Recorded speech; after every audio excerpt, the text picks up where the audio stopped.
The white porcelain plate shattered, and red wine splattered like blood. In that instant, the entire room froze. Lydia Grant stood still under the golden light of the dining room, her face burning red wine dripping down her hair and blouse.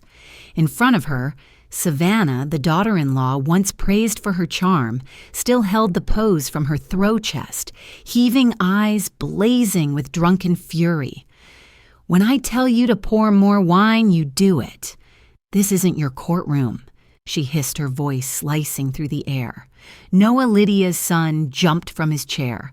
"Savannah, stop," he said, but his voice trembled too weak to drown out his wife's mocking laugh. He looked at his mother, his eyes lost like a child unsure which side to take. Lydia slowly wiped the wine from her face, her movements calm and deliberate. She didn't shout or cry, she simply looked at Savannah with the same gaze that once made the toughest defendants bow their heads in court. "That's enough, Savannah," she said quietly, her tone low but as sharp as steel. "This is my house, and tonight you've crossed the line." 6 months earlier, Lydia had opened her doors to her son and daughter-in-law, believing a few temporary months would help them save for a home of their own. But from that day, the once peaceful lake house became an invisible battlefield. Every dinner turned into a test of endurance between the mother's quiet grace and the young woman's need to display power. Savannah loved to let her heels click loudly across the wooden floor to order expensive wine, as if it were water, and to give orders especially to Lydia. Tonight, all the tension finally broke. The dinner Lydia had spent the whole afternoon preparing became the stage for a public humiliation. Savannah had already emptied 2 bottles of wine before dessert was even served. When Lydia began to clear the table, Savannah raised her empty glass and ordered pour more. Lydia replied simply, "You've had enough." That was all it took for the world to explode. Savannah gave a short, bitter laugh. "Funny, you still think you are somebody. A retired prosecutor who believes she can give orders in someone else's house."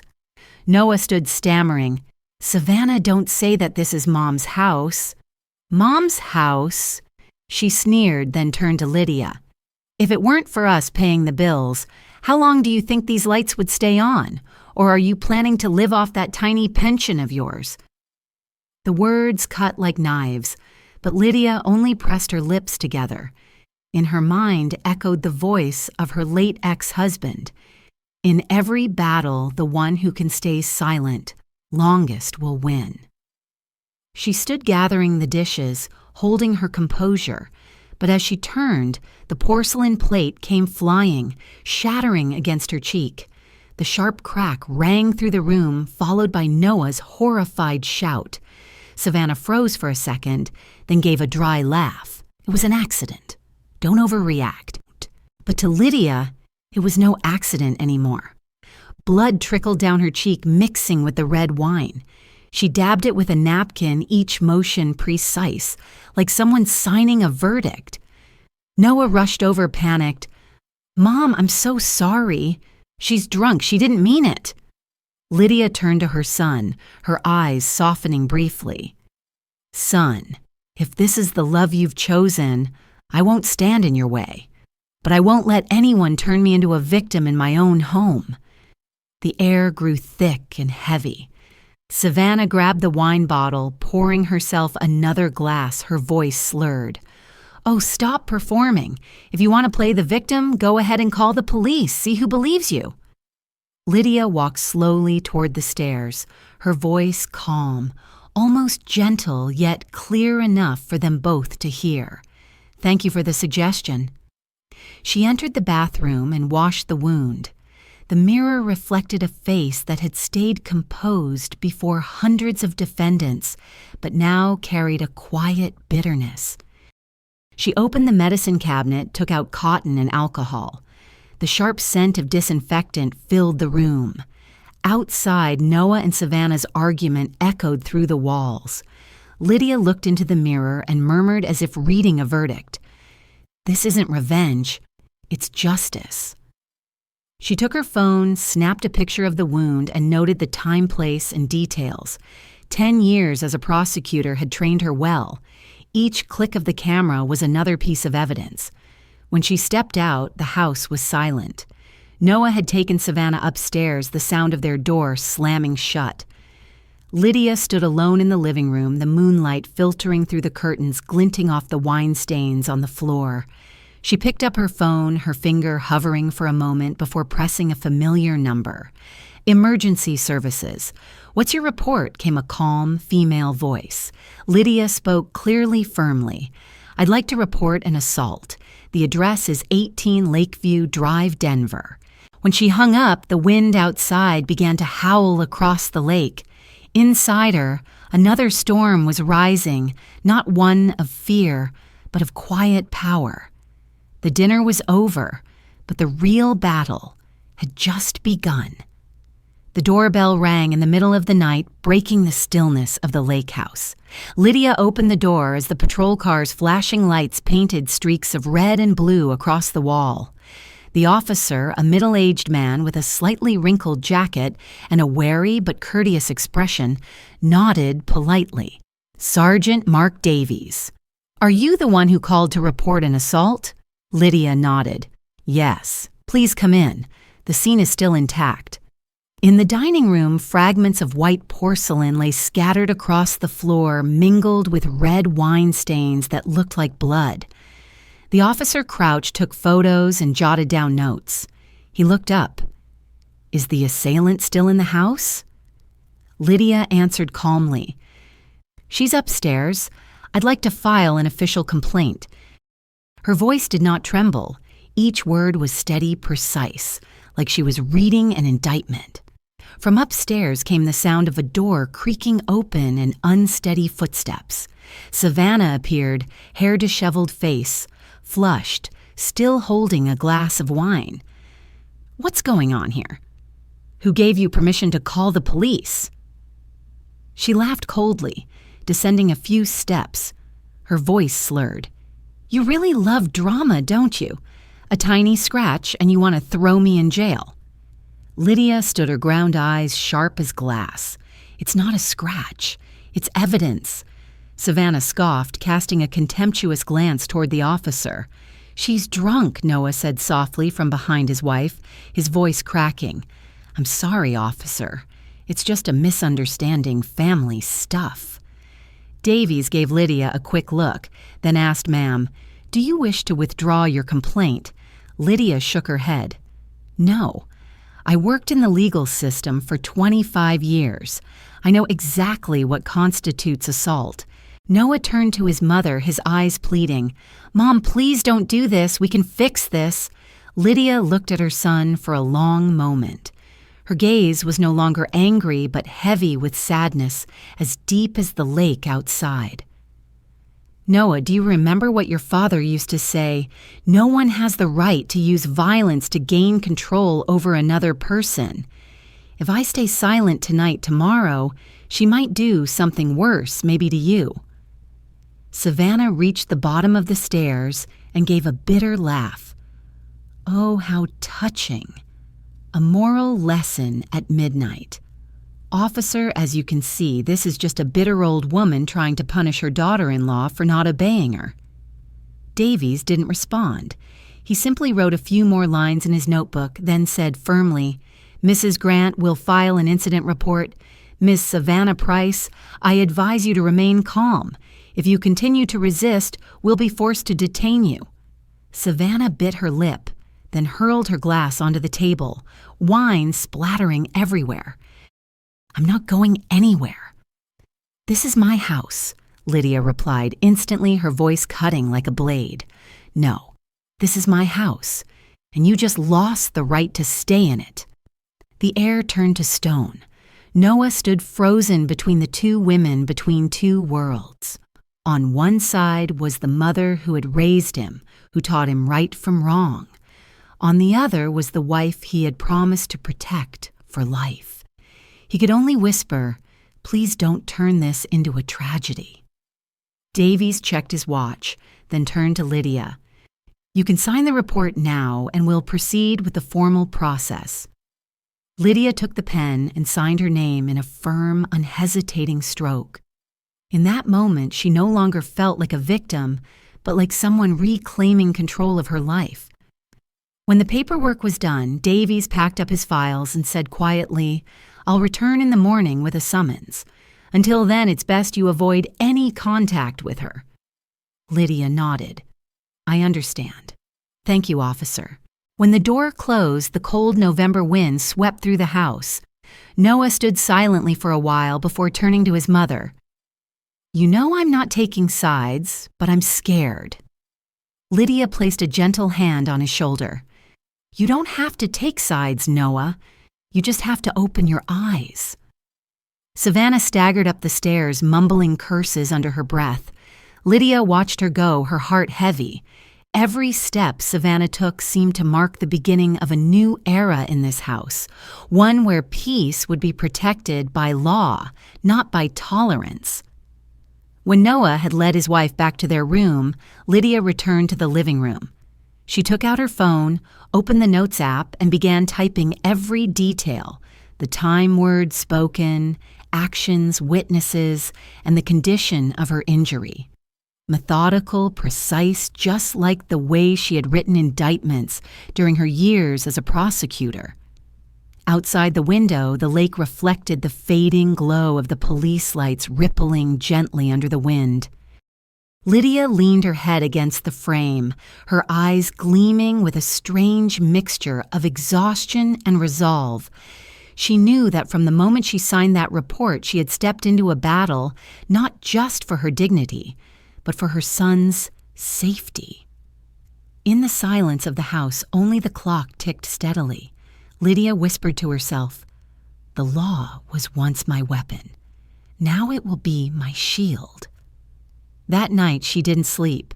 She sat in her small study, opened her laptop, and began to write a full account of the incident, every detail, every word like a formal case file.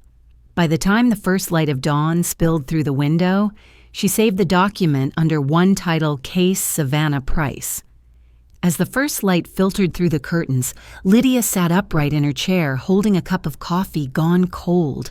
The long night had left her with a strange sense of emptiness, as if the house that once served as her refuge had turned into a battlefield. A knock sounded at the door. Sergeant Davies returned this time with a young female officer. "We're here to complete the procedure, Mrs. Grant." Lydia invited them in. Everything in the room remained exactly as it had the night before. The white porcelain shards, the red wine stains, the faint footprints. Davies looked around and nodded slightly. "Where is Ms. Price?" Lydia replied. "She's still asleep upstairs." Her tone was calm without hatred, only a cold determination. "Are you absolutely sure you want to proceed with the charges?" Davies asked again, as if for confirmation. Lydia answered without hesitation. "Completely sure. I've seen too many victims fail to take the first step because they were afraid. I won't be one of them." Noah appeared on the stairs, hair-tousled face, pale. Seeing the officers, he froze. "Mom, this isn't over yet." Lydia looked at her son, her eyes softening. It never was over, Noah.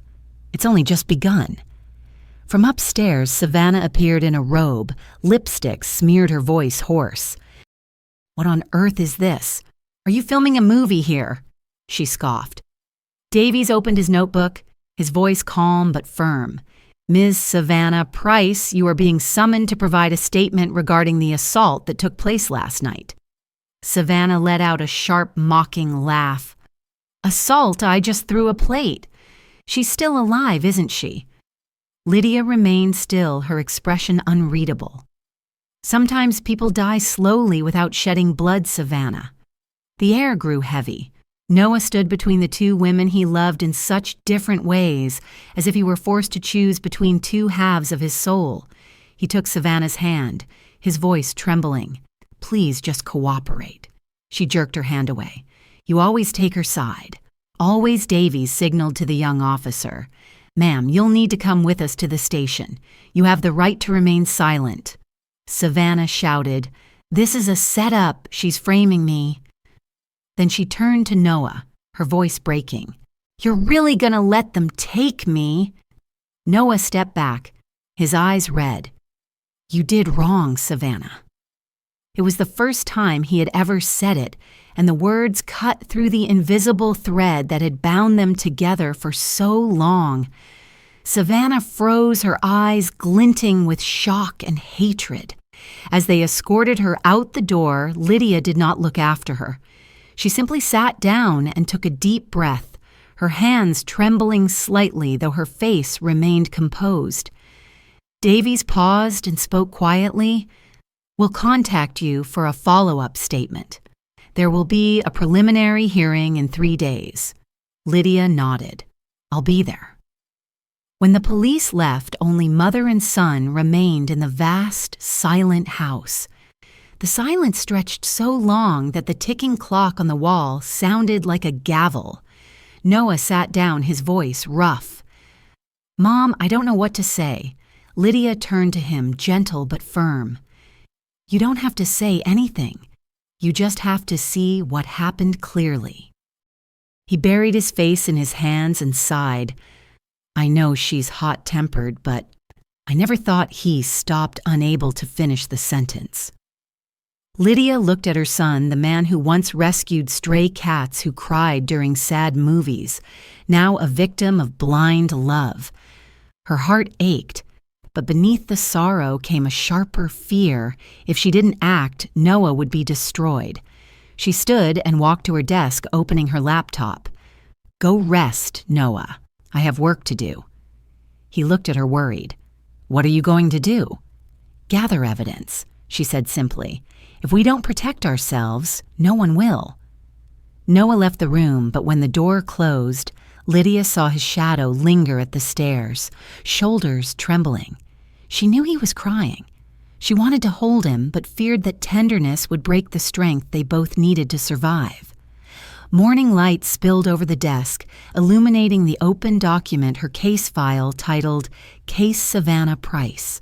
Lydia downloaded complaint forms, reviewed the legal codes on domestic violence and physical assault. Every line she read felt like one more layer of armor. Then her phone buzzed. A text from an unknown number appeared. "If you dare destroy my life, I'll show you what real pain feels like." No name, but Lydia knew exactly who had sent it. She calmly took a screenshot, saved it, and timestamped it 7:17 a.m., additional evidence. Outside the window, the lake lay still, as if it had never witnessed the chaos of the night before. Lydia inhaled deeply, her posture, straight, her eyes steady with determination. She knew she had crossed a line from a mother who endured to a woman ready to fight for justice. And deep down, Lydia understood one thing clearly: this wasn't just a battle against Savannah.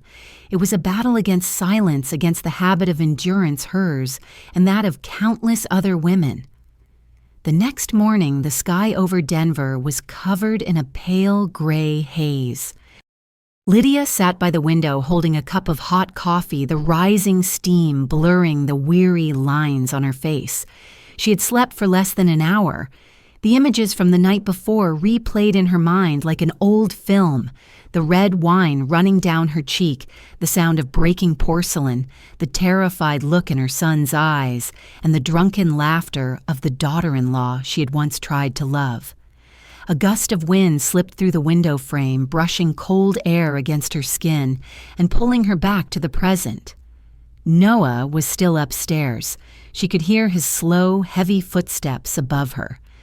Lydia closed her eyes, wondering if he resented her. She'd seen it many times in court, people choosing to side with the one who hurt them simply because that person was someone they loved. When Noah finally came downstairs, their eyes met briefly before he looked away. He looked drained, his shirt half-buttoned. "The police called me this morning," he said quietly. "They said I have to come in for questioning." Lydia set down her cup, her voice calm. "That's routine. You just need to tell the truth." He sat across from her silent for a few seconds, then said, "I don't even know what the truth is anymore." Everything happened so fast. Lydia looked at her son, her heart aching. "The truth, Noah, is always simpler than we think. Someone caused harm, someone was harmed, and someone must be brave enough to speak up." He lowered his head, fingers intertwined tightly. "She said she'll leave if I don't help her. She says you just want to tear us apart." Lydia sighed softly, tilting her head. "And you believe her?" Noah stayed silent, his eyes fixed on the floor like a child caught in a lie. She stood, walked over to him, and placed a gentle hand on his shoulder. "I don't hate her, Noah. I just can't stand by and watch you lose yourself. Love should never require you to kneel to keep it." Her voice was slow and steady like the rhythm of a judge's gavel. Outside, the rain began to fall lightly, small drops tapping against the glass. Lydia gazed out the window, her mind stirred by old memories. More than 20 years ago, she had stood in that same spot, watching her husband walk away in the rain. He had died later in a work accident, leaving her alone with a little boy. Since then, Lydia had vowed to protect Noah at all costs. But she had never imagined that the person who would hurt him most would be the woman he chose to love. The phone rang. She picked it up and a warm male voice came through. "Ellie, it's Rowan." Hearing that name, Lydia smiled faintly. Rowan Pierce, a former colleague of her late husband, now a private investigator. "I heard you've gotten yourself into another mess," he said, half teasing, half concerned. "Are you all right?" Lydia replied. "I'm fine, but my son isn't. I need help." They agreed to meet at a small cafe by the lake. When Lydia arrived, Rowan was already there, his graying hair and worn coat making him look like someone who had stepped out of a memory. "Tell me everything he said after ordering black coffee for both of them." Lydia recounted the entire story, leaving nothing out. Every action, every word, every injury, every reaction. Whenever she paused, Rowan simply nodded and took careful notes. "From what I've seen," he said gravely, "women like Savannah don't stop at one outburst. If she feels her power slipping, she'll try to reclaim it, usually through money." Lydia frowned. "You think she's done something?" "Probably more than you suspect. Give me permission to investigate. I'll check Noah's account, spending records, credit history, anything that connects back to her." Lydia was silent for a moment, then nodded. "Do it. I need to know what she's hiding." Rowan looked directly into her eyes. "And you? What are you going to do?" Lydia tightened her grip on the cup, her gaze hard as steel. "Protect my son, even if I have to drag her to court myself." When Lydia returned home, the house was silent. Noah had gone to work, leaving a short note on the table. "I need some time to think." She read the words over and over, then set the note down, feeling an emptiness settle in her chest. In that quiet room, the ticking of the clock felt like it was counting the moments of her life, a life built on patience and the belief that justice might come slowly, but it always came. That afternoon, Lydia opened the window and looked out at the lake, now silver under the clearing sky. The rain had stopped, leaving long trails of water on the glass. She knew she was entering a long battle, one where the enemy wasn't just a reckless young woman, but also the shadows inside her son, the weakness, the fear, the desperate need to please. She whispered to herself, "Justice doesn't come by luck. It comes when we dare to face it." Then Lydia opened her laptop and typed her first email to Rowan, begin the investigation. "I'll handle the rest." Outside, the wind rose again, carrying the damp scent of earth. In the small, quiet room, Lydia Grant, the woman who once believed she had retired in peace, realized that her life had entered a new trial. But this time, she wasn't representing the law. She was representing the heart of a mother, 3 days later, the wind from Denver Lake blew against the window, carrying a cold mist. Lydia sat at her desk, eyes fixed on her computer screen as an email from Rowan arrived. The subject line was short, "Initial results." Her heartbeat quickened as she opened the attachment. A series of statements, receipts, and invoices appeared on the screen. The name Savannah Price repeated over and over. The credit cards were in Noah's name, but the spending was unmistakable jewelry designer shoes, luxury resorts in California. One entry made Lydia sit upright, a transfer of $65,000 from Noah's retirement fund to an unknown account just 2 weeks before the plate-throwing incident. The phone rang. Rowan's voice came through gravelly and tense. I checked it 3 times. Every trail leads back to her. She withdrew the money while Noah was on shift. Lydia asked quietly, "Could there be a mistake?" No. She used his online access, forged the verification codes. She even opened 2 additional credit cards in his name. The total debt is nearly $700,000. Lydia's hand tightened around the mouse until her knuckles turned white. Each number felt like a knife, but she wasn't surprised, only struck by the bitter confirmation of what her instincts had already warned her. "Thank you, Rowan," she said softly. "Keep every piece of evidence. I'll need it." After the call, Lydia walked to the window. The lake that afternoon was murky gray, small waves lapping rhythmically against the rocks. She remembered the night Savannah had moved in suitcases filled with perfume bottles, designer handbags, and that confident smile. Back then, Lydia thought she was just young, impulsive. Now she saw she wasn't only arrogant, but dangerous. That evening, Noah came home. His eyes were tired, dark circles heavy beneath them. Lydia poured him a cup of tea and placed it before him. "Have you eaten?" "No, Mom, don't worry. I'm not hungry." He sat down, absently twisting his now loose wedding ring. Lydia waited a moment before asking, "Has Savannah contacted you?" Noah nodded faintly. "She sent dozens of messages. Apologies, promises saying you're trying to destroy our marriage. Do you believe her?" Lydia asked evenly. Noah lowered his gaze. "I don't know. She used to be so good, Mom. Before we moved here, she took care of me when I was sick, cooked, cleaned." His voice trailed off as though speaking the memories might make them disappear. Lydia looked at her son, a swell of love and frustration rising in her chest. "Noah, you're seeing one part of her, not the whole. Some people are gentle only when they need to stay in control." He frowned, his voice trembling. "What are you saying?" Lydia took the printed file from Rowan's email and laid it on the table. Read it. Noah picked up the stack, flipping through page after page. With every line, his face changed from confusion to shock, then to despair. "No, this can't be. These are my accounts."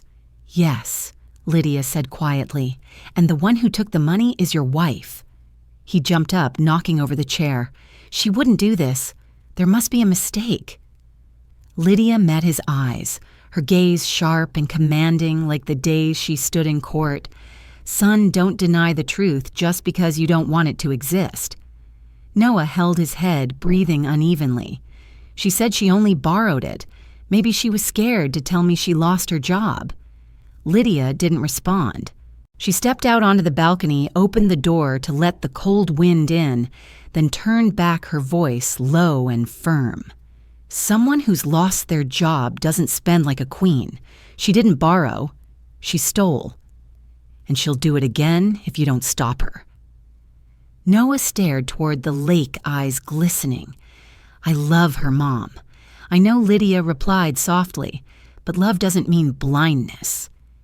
They sat in silence for a long time. Finally, Noah spoke his words, a confession barely above a whisper. "There were nights when she lost control. She'd throw things, scream. She even hit me once. But then she'd apologize, cry, promise to change. I believed her because I didn't want to be like Dad, the man who left when you were at your lowest." Lydia froze. The words pierced deeper than any wound, but this time she didn't respond with logic, only the ache of truth. Noah, your father left because he was afraid to face things, not because I was weak. You don't have to repeat his mistake. You just have to be brave enough to stop. The room fell silent.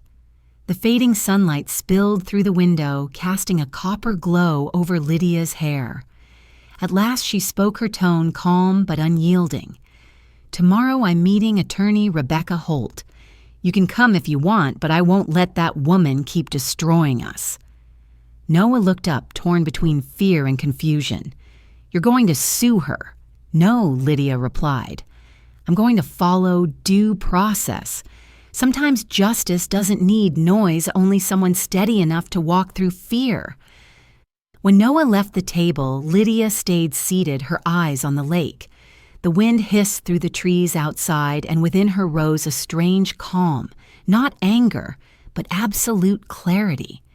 She opened her laptop and wrote to Rowan, I want to go further.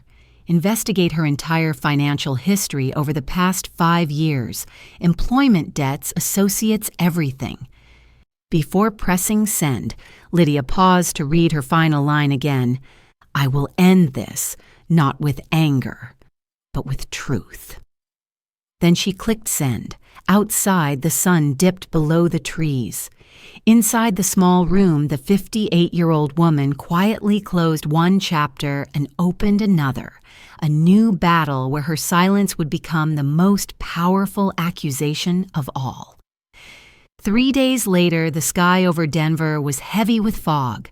Lydia drove to Rowan's small office in the old downtown district. The wooden sign that read Pierce Investigations glimmered faintly in the dull gold light. When she opened the door, the scent of coffee mixed with a faint trace of tobacco, the familiar smell of her years at the prosecutor's office. Rowan stood before a bulletin board crowded with photographs and diagrams. He turned, offering a tired smile. You're right on time. I just finished putting together what we need to discuss. On the table lay a thick stack of files tied with an old piece of rope. Rowan untied it and spoke slowly but firmly. Ms. Price isn't just unemployed. 3 months ago, she was fired from an advertising firm for invoice fraud. She's also been sued in Arizona for $70,000 in unpaid rent. And here, he pulled out several bank statements. She has 5 credit cards, all maxed out. Her total debt is $800,000. Lydia froze. How could Noah not know any of this? Rowan sighed, his eyes heavy. Because she hid it perfectly. She used separate emails, private passwords, controlled every bank notification.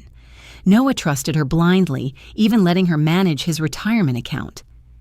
He paused, his tone darkening. But there's one more thing you should know.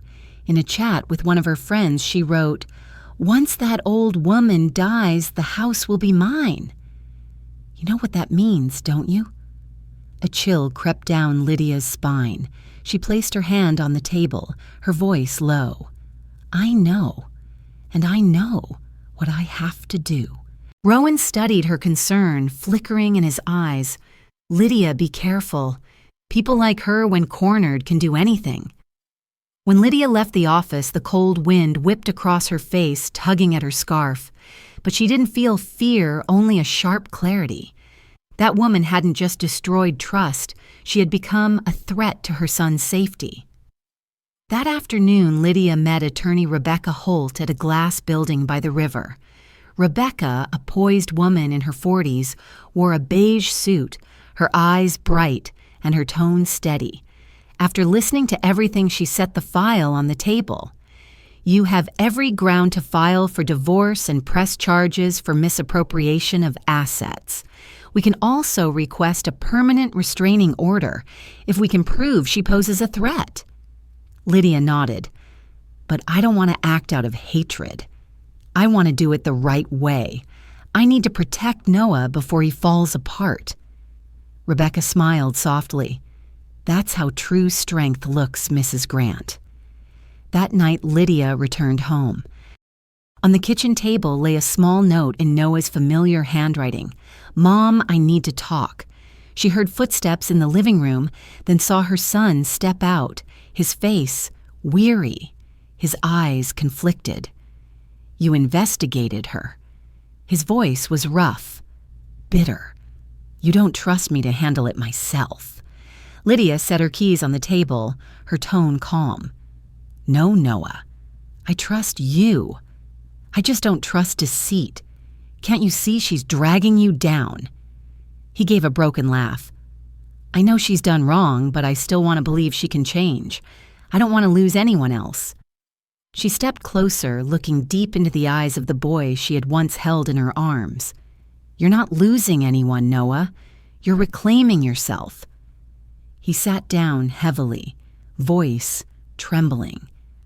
"I'm scared, Mom. She might do something reckless. She's called dozens of times saying she'll kill herself if I leave." Lydia's chest tightened. She placed a steady hand on his shoulder. If she truly wanted to change, she'd seek healing, not manipulation. You can't stay in a relationship where love is held hostage. Outside, thunder rumbled in the distance, and the wind rose sharply. Noah lifted his head, eyes red. "What will you do next?" Lydia answered slowly. "Tomorrow we file the official papers. Tonight I'm changing the locks. From now on, you're safe here." As night fell, Lydia stood by the window watching the lake shimmer with silver ripples under the stormy sky. In the dark glass, her reflection was faint, a mother no longer just a protector, but a warrior stepping out of silence. She whispered to herself, "The truth is the one weapon they can never take away." And in the house, now sealed tight, the sharp clicks of the new lock echoed like a solemn vow, a promise from a woman who once held the scales of justice, now fighting to restore justice within her own family. The next morning, the Denver sky was clear but bitterly cold. Lydia woke early, sitting at the kitchen table in the pale light of dawn. Beside a steaming cup of coffee lay a thick stack of documents, complaints, evidence, and written statements she had spent 3 hours preparing the night before. At the corner of the table, Noah was still asleep, his head resting on his arm. The exhaustion etched on his face told the story of a young man who had barely escaped a nightmare he still couldn't believe was real. Lydia gently touched his shoulder. "Noah, it's time." He lifted his head, his eyes red from sleeplessness. "Mom, I don't know if I'm ready. No one ever really is when they have to face the truth," she said calmly. "But justice doesn't wait. We have to go." The county courthouse opened just as the sun rose above the lake. Rebecca Holt was already waiting a file in her hand. She greeted Lydia with a firm handshake and a warm, professional smile. "We have everything we need. The first step today is filing for a temporary restraining order and registering the divorce petition. Mrs. Grant, would you like to file the petition yourself or have me represent you?" Lydia replied, "I'll file it myself. As the victim of the assault and the homeowner, I have the right to do so." The courtroom was cool and solemn, its dark wooden panels reflecting the light streaming through tall windows. Presiding Judge Eleanor Bates, a silver-haired woman with a commanding gaze, sat at the bench. When the case was called, Savannah was already there, accompanied by a nervous young attorney who looked barely out of law school. Savannah wore a white coat, her hair tied neatly, her face carefully composed, though her eyes glimmered with hostility. Lydia kept her breathing steady, fingers resting lightly on the folder before her. She knew every word she spoke would carry the weight of truth. When the judge invited her to speak, Lydia stood, her voice clear and unwavering. "Your Honor, I am not seeking revenge. I am seeking safety and fairness. The defendant assaulted me in my own home, a place I allowed her to live. She has made threats and shown signs of financial abuse against my son. I respectfully request that the court issue a restraining order to protect my family from further harm." Savannah let out a sharp, hollow laugh that echoed through the room. "A touching story, Mrs. Grant, but I only broke a plate. You're still alive, aren't you?" Her lawyer tugged at her sleeve, signaling her to stop, but Savannah continued, her voice rising with anger. "She just wants me out of the house, wants to destroy my marriage. She never accepted me as part of the family." Judge Bates adjusted her glasses and looked down sternly. "Ms. Price, please compose yourself. In this courtroom, we deal in evidence, not accusations." Rebecca rose gracefully, her tone calm but firm. "Your Honor, here are photographs of my client's injury, the recorded emergency call, and the threatening text message sent by the defendant the following morning." The images appeared on the projection screen, Lydia's face marked with a deep red bruise, the screenshot of a message filled with venomous words. Savannah's face drained of color. She turned abruptly to her attorney, whispering frantically. The courtroom fell silent. After reviewing the evidence, Judge Bates delivered her decision in a steady tone. "Based on the evidence and testimony presented, the court hereby issues a temporary restraining order for 90 days. The defendant is prohibited from approaching or contacting the plaintiff or her son within a distance of 100 yards. Any violation will result in immediate arrest." The sound of the gavel struck through the stillness. Savannah's hand clenched around her purse strap, her lips pressed tight, her eyes blazing with hatred as she glared at Lydia. But Lydia met her gaze calmly. There was no fear left in her eyes, only weariness mixed with quiet pride. As they left the courthouse, Noah walked silently behind her. On the courthouse steps, he stopped, looking lost. "Mom, I don't know if anything can be saved anymore. I used to think marriage was a refuge, but now it feels like a chain." Lydia placed a hand on his shoulder. "Marriage doesn't bind you, Noah. Your silence does. Today, you did the hardest thing. You chose to speak." That afternoon, Lydia opened the small metal cabinet in her study and carefully placed each copy of the court order, the photos, and the recordings into a new folder. She labeled it Case Savannah Court Order. In the fading light, the folder seemed to grow heavier, not just as a record of a personal battle, but as a symbol of something far greater, a declaration that fear would never again rule her family. When night fell, Lydia sat in the living room listening to the soft patter of rain against the window. She opened her old notebook and wrote in neat, steady lines, November 27th. "The order has been granted. Justice is in motion." She closed the notebook and blew out the small candle. Outside, the rain fell quietly, like a promise that tomorrow's dawn would be different. 2 weeks had passed since the court issued the restraining order, and the house by the lake was once again filled with an uncanny silence. Lydia tried to restore a sense of normalcy, brewing her morning coffee, reading the newspaper, watering her plants. Yet in every quiet moment, she still felt an emptiness lingering inside her, not fear, but a quiet anticipation. Every time her phone buzzed, her heart tensed, afraid it might bring bad news. That afternoon, while organizing her case files, Lydia heard the sound of a car stopping at the gate. Noah walked in, exhausted but different, his gaze firmer, his expression more resolute. He set his coat on the chair and said softly, "I need to talk to you." Lydia nodded, motioning for him to sit. "Have you met with the lawyer yet?" she asked.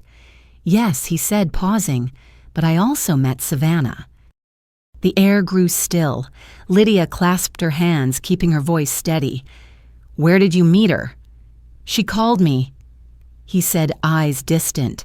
"She cried, said she couldn't take it anymore, said you destroyed her life. I just wanted to know what she was planning, so I agreed to meet her at a cafe outside downtown." Lydia took a deep breath. "And what did she say?" Noah looked toward the window. his voice thick. "She apologized, then blamed you again. She said you made everything up, that your documents were fake. But when I asked about the retirement money, she withdrew. She went silent. She just lowered her head. That's when I knew." Lydia was quiet for a moment. "You did the right thing, Noah. Don't let pity make you weak." Noah gave a faint, weary smile. "I know. But when I looked at her, I didn't just see the lies, I saw someone completely broken, and that still hurts." Lydia walked over, placing a gentle hand on his shoulder. "Pain means you're still human, Noah. But don't let that pain pull you back to the place where you lost yourself." After that conversation, Lydia knew her son had changed. He no longer avoided the truth.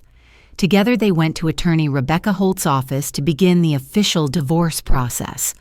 Rebecca explained each step carefully, from asset declarations to freezing joint accounts. Noah signed every page silently, his hands trembling but determined. When it was done, Rebecca said, "Mrs. Grant, Mr. Pierce just sent over additional materials. You might want to take a look." Lydia opened the file. It was Rowan's expanded report. The pages detailed every financial transaction Savannah had made over the past 2 years.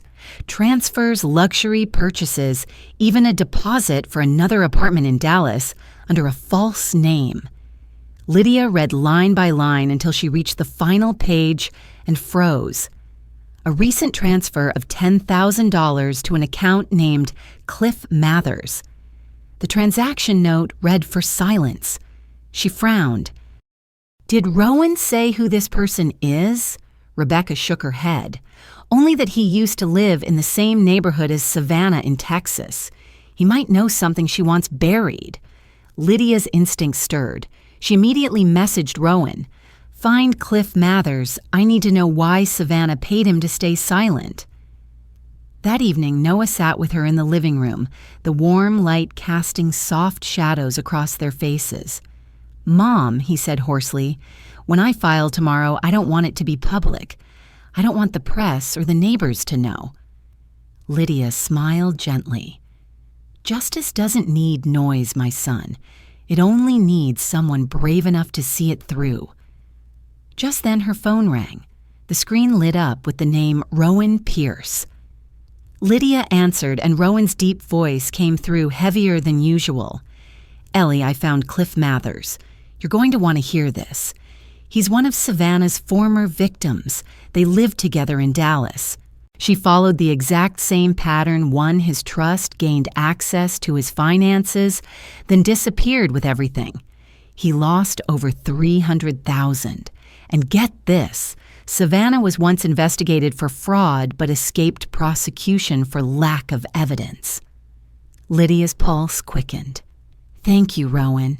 Keep every document. We'll use it in the case." After the call, Lydia stepped out onto the balcony. The night had settled and the lake reflected a pale, silvery moon. She thought back to her years as a prosecutor, the countless offenders she had seen try to evade justice, but few had ever sent chills through her the way her daughter-in-law now did. In the darkness, Lydia whispered as if sending a vow into the wind. "If justice ever had a face tonight, it wears the face of a mother." Inside, Noah remained seated in silence.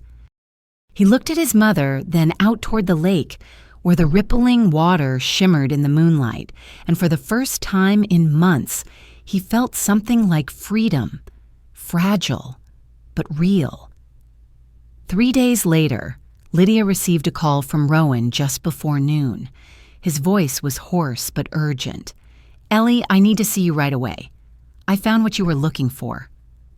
An hour later, she arrived at his office, where a freshly stamped file sat on the table.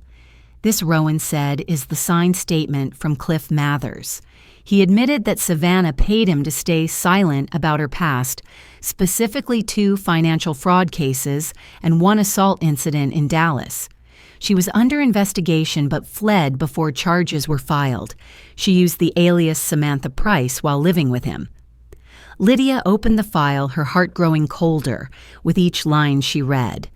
The pattern was identical every time Savannah seduced her targets, feigned affection, and gradually seized control of their finances. When the victims discovered the truth, she used threats and violence to silence them. Rowan Lydia asked, "Can we submit this to the court?" "Of course," he replied. "Rebecca should attach it to the motion for extended protection and criminal prosecution. But Ellie," he added quietly, "be careful. I don't think Savannah is the kind of person who'll stand still." That afternoon, as Lydia pulled into her driveway, Noah came running from the yard, panic in his eyes. "Mom, someone broke the back gate lock. I just found it." A chill ran through her body. Together, they circled the house. The back door had been pried open, the wooden frame scratched deeply. Nothing was stolen, but the message was clear: someone wanted to be noticed. "It's her," Noah whispered. "She's trying to scare you." Lydia said nothing. She took out her phone, snapped photos, and called the police. When the young officer arrived, she spoke clearly and calmly. "I'm under a court-issued restraining order. This is a violation." The officer nodded, took notes, and promised to increase patrols around the area. When he left, Lydia sat down, her hands trembling slightly, though her eyes were cold. "Do you see Noah? She can't accept the truth. And that's exactly why we must see this through." That evening, Rebecca called. "I reviewed the files Rowan sent. We'll submit them to the court in the morning. With this new evidence, the prosecutor can reopen the federal fraud investigation. I'm also filing for an extended protection order that includes Noah." Lydia thanked her, then hung up and stared at the reflection of the lights on the lake. The anger inside her no longer burned hot. It had become sharp and icy. Around 10 that night, as Lydia was closing the windows, her phone buzzed. A message appeared on the screen. "You don't know what you're doing. I'll take everything back, even Noah." Lydia didn't need to guess who it was from. She didn't delete it. Instead, she took a screenshot and forwarded it to Rebecca and the police. Noah came out and saw her standing still. "She messaged you again." Lydia nodded. "Yes, and that's more evidence. But listen to me, don't be afraid. Fear is what she wants." Noah sat beside her, his voice low and raw. "Mom, I still don't understand how she could change so fast. I really believed she loved me." Lydia turned to him, her gaze gentle but unwavering. "She didn't change, Noah. You just finally saw her for who she is. People like Savannah don't know love, they only know possession. But you'll get through this." Before going to bed, Lydia checked every lock and set her phone on the nightstand. The wind outside howled across the lake as rain began to fall. In the dim light, she caught a reflection in the window, her face tired but her eyes shining like steel. She knew that after tonight, the battle would enter a new phase. This was no longer a family dispute. It was a crime waiting to be brought into the light of justice. Lydia lay down, listening to the rain against the glass, and whispered into the darkness. "Justice always has a price, but this time I'm ready to pay it." The next morning, Lydia woke while the sky was still veiled in mist. The scent of damp earth from last night's rain drifted through the window. She put on her coat, went downstairs, and began the day with the calm determination of someone ready for the legal battle ahead. Noah was already awake making coffee. His face looked drawn, but there was a new steadiness in his eyes. He set a folder on the table. "I signed the divorce papers. Rebecca will file them today." Lydia looked at her son, her heart tightening with both love and pride. "You've already made it halfway, Noah. Now all that's left is to keep walking." Together they went to the courthouse with Rebecca, who carried Rowan's thick case file containing the evidence of fraud and financial abuse. Setting it down at the clerk's desk, she whispered to Lydia, "Once the prosecutor reviews this, she won't escape." Lydia nodded silently. In the pale morning light, her face bore deeper lines of time and strength, the face of a woman who had lived through battles before. That afternoon, Rowan called his voice hoarse with fatigue. "Ellie, I just got word from a colleague in the Dallas Police Department. They're reopening Savannah's old case. There's a chance a new arrest warrant will be issued." Lydia replied softly, "Thank you, Rowan. Keep going. I won't stop until justice is served." As evening fell, Lydia and Noah stopped by the hardware store near the lake on their way home. Noah said with a faint smile, half joking, "I'm thinking of repainting my room. Maybe blue. I want everything to start fresh." Lydia smiled for the first time in weeks. "The color of the sky after a storm. You chose well." While they were preparing dinner, Lydia's phone rang. Rebecca's voice was tense. "Savannah's been released on temporary bail. Her lawyer appealed the restraining order, but the court only modified the distance she must stay, at least 300 yards away. Still, I'd advise you to be careful." Lydia tightened her grip on the phone, but spoke evenly. "Thank you. I won't let her get close." Later that night, as they were watching the news, a loud crash came from outside, the sound of metal scraping, then hurried footsteps. Noah jumped up, his heart pounding. Lydia motioned for silence, picked up her phone, and dialed 911. "Someone is trying to break into my house. The address is 18 Lakeview Drive, Denver." Her voice was calm, almost detached, as if reciting a familiar indictment. Within minutes, the wail of sirens filled the air, red and blue lights flashing through the curtains. A young officer ran to the door. "Mrs. Grant, we found a woman in your backyard. She was trying to climb over the fence." Lydia didn't need to ask who it was. Savannah Price. The officer nodded grimly. "Yes, she's in custody. Would you like to file an additional complaint?" Lydia nodded firmly. "Yes, she violated the restraining order." Noah stood beside her silent.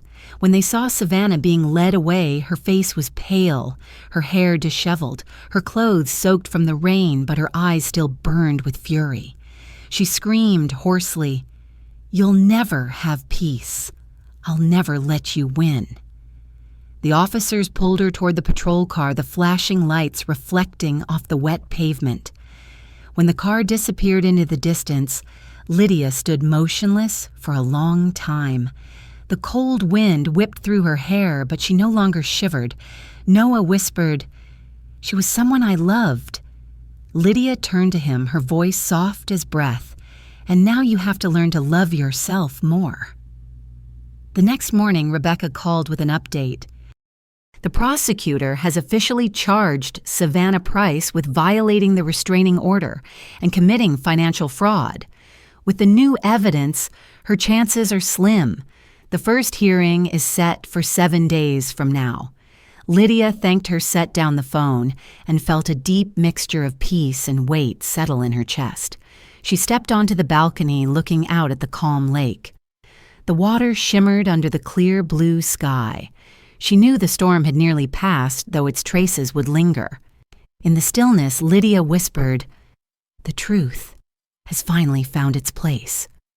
Noah joined her, his eyes no longer burdened the way they once were. "I don't know how to thank you, Mom." Lydia smiled gently. "You don't have to. Just remember the truth is always the hardest path, but it's the only one that leads you home." Outside, the autumn leaves were beginning to turn, and inside the small house by the lake, the woman who once endured in silence had turned her pain into strength. The legal battle might not be over, but Lydia Grant had already won the most important fight of all. Fear was no longer her companion. A week later, the morning in Denver was crisp and cold with fog blanketing the lake. Lydia woke earlier than usual. Today was the day of the first hearing. She stood before the mirror, straightening the collar of her ash-gray suit. Her reflection looked calm, but her eyes were sharp and resolute. In that moment, she no longer saw herself as a mother standing alone in the middle of chaos, but as the woman who once held the scales of justice and was now ready to step back into battle. Noah emerged from his room in a white shirt and slightly crooked tie. He looked pale, but there was a new strength in his eyes. "Are you ready?" Lydia asked. He nodded faintly. "I don't know if it's strength or numbness, Mom, but I have to go." The courtroom was packed.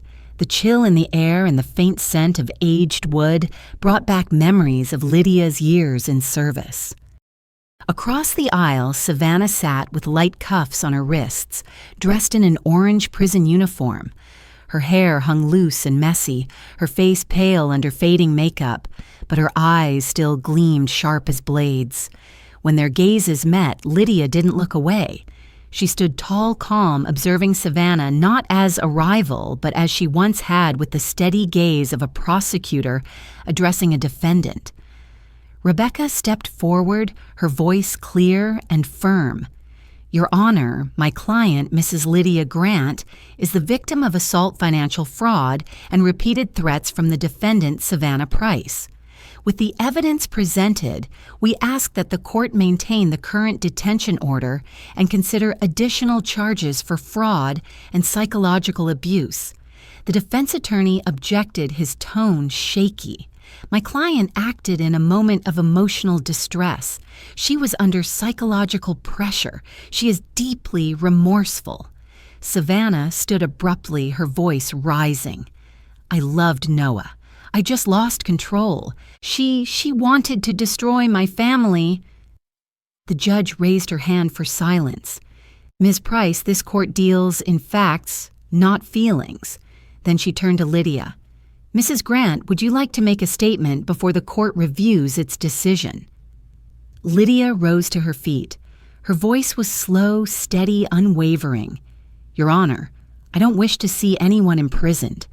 But I believe justice exists to protect those who've been hurt, not to excuse those who keep hurting others." I stayed silent too long, believing peace in a family was worth that silence. Today I choose to speak for my son and for countless others to say that silence is never the answer. The courtroom went still. For a moment, even the air seemed to stop moving. Savannah lowered her head, her eyes trembling for the first time. The judge nodded solemnly. "Your words will be entered into the record. Given the substantial evidence, the court orders that the defendant remain in custody for an additional 60 days pending trial. The formal hearing will take place next month." The sound of the gavel echoed through the hall, sharp and final. Savannah was led away without shouting this time, only glancing back at Noah with an unreadable expression. But Noah didn't avert his eyes. He met her gaze squarely, his eyes red but steady. As the officers escorted her out, he held his mother's hand tightly and whispered, voice breaking, "Mom, I thought I'd feel anger, but all I feel is empty." "Maybe that's a good thing." Lydia squeezed his hand gently, smiling through the quiet. "Emptiness isn't bad, my son. It's the first sign of healing. Only when your heart is free of fear can it make room for something good again." That afternoon when they returned home, Lydia opened the windows and let the scent of the lake drift inside. On the table lay the thick file she had compiled, now sealed and labeled, "Case Savannah Court Evidence Complete." She sat down and wrote in her journal, December 12th, "The hearing is complete. Noah stood strong. I kept my promise." Noah approached and placed a small paper on the table. "I took 2 weeks off to get my life together. Rebecca said the Victim Support Center needs volunteers. I want to help like you helped me." Lydia smiled, tears slipping down her cheek. "Your father would be so proud if he could see you now." Outside, the sunset spread a copper glow across the lake.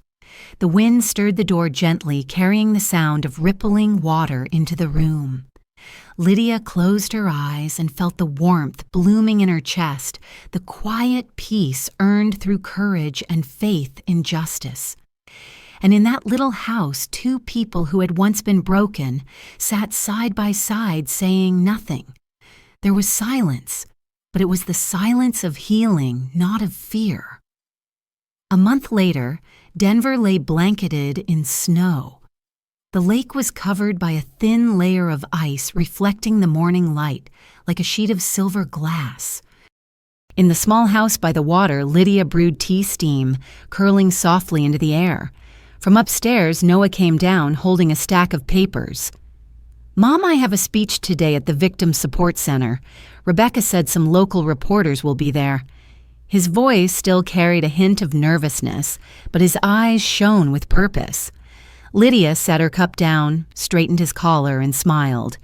"You've made it through the hardest part, Noah. Now it's time to tell your story, not to lament, but to remind someone out there who's suffering that they're not alone." In the center's warm hall, light glowed over rows of faces in the audience. When Noah stepped onto the stage, Lydia sat in the front row watching quietly. He took a deep breath before beginning. "My name is Noah Grant, and I used to believe that abuse was something that happened to other people. Until the day I realized I was a victim, not of a fist, but of control, manipulation, and fear." His voice grew steadier with each word. "I'm not sharing this story to accuse anyone, but to remind everyone that love should never mean enduring pain. Sometimes the bravest form of love is having the courage to speak out." Lydia listened to every word, her heart aching yet swelling with pride. The son who once trembled in tears now stood before a crowd, strong and unbroken. When his speech ended, applause filled the hall. A middle-aged woman approached Noah, shaking his hand gently. "Thank you," she whispered. "I just left an abusive marriage. Today you made me believe I did the right thing." That evening, mother and son sat by the window as snow continued to fall outside. Noah ladled more soup into his mother's bowl, the firelight flickering in his calm, steady eyes. "You know, Mom," he said, "I agreed to join Rebecca's new project. They're building a program to help people recognize financial abuse. I'll be working as an advisor." Lydia nodded, smiling softly. That's the best way to close that chapter, by turning pain into strength. After dinner, Lydia cleared the table and stepped onto the porch where snow blanketed the railing. She looked out at the frozen lake, the cold biting her skin, yet her heart felt strangely warm. A year ago, in this very place, she had called the police in the middle of the night, blood running down her cheek, her heart shaking between fear and loneliness. Tonight, in the same spot, she stood in silence, but it was the silence of safety. Noah's footsteps sounded behind her. He slipped on his coat and stood beside her, both gazing out over the lake.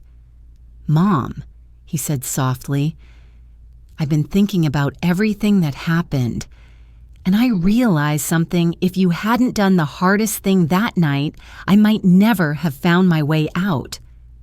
Lydia placed a hand on his shoulder, her voice low and tender. Sometimes a mother's love isn't about holding you close, but about pushing you away from the edge. They stood quietly for a long time, watching the snow blanket the path leading to the lake. Then Noah turned to her, his eyes bright like the lights reflecting from the house. "Mom, I've been thinking about starting a new project, a place where survivors of abuse can share their stories, connect, and help each other. I want to call it New Horizons." Lydia smiled gently. "A new beginning. It's a beautiful name, Noah." Later that night, after Noah had gone upstairs, Lydia sat down to write in her journal. The last line on the page read, January 20th. "In the end, justice is not only the verdict for the guilty, but the chance for the living to heal. My son has stepped into the light, and I, after everything, have learned that a mother's resolve is the fairest trial of all." She closed the journal and turned off the lamp. In the small house, only the moonlight remained reflecting over the white snow. Outside, a gentle breeze carried the faint scent of the lake, peaceful, pure. Lydia poured herself another cup of tea and closed her eyes. In that quiet moment, she knew that every storm has an end, and from the wreckage, those who rise will always find their own dawn. She opened the window, letting the cold wind sweep in, then looked out into the night and smiled. Thank you for listening to our story. If someone out there is afraid, speak out. Let justice have a voice. And if you believe in the power of truth, don't forget to share, comment, and follow the stories to come, because sometimes one story can save a life.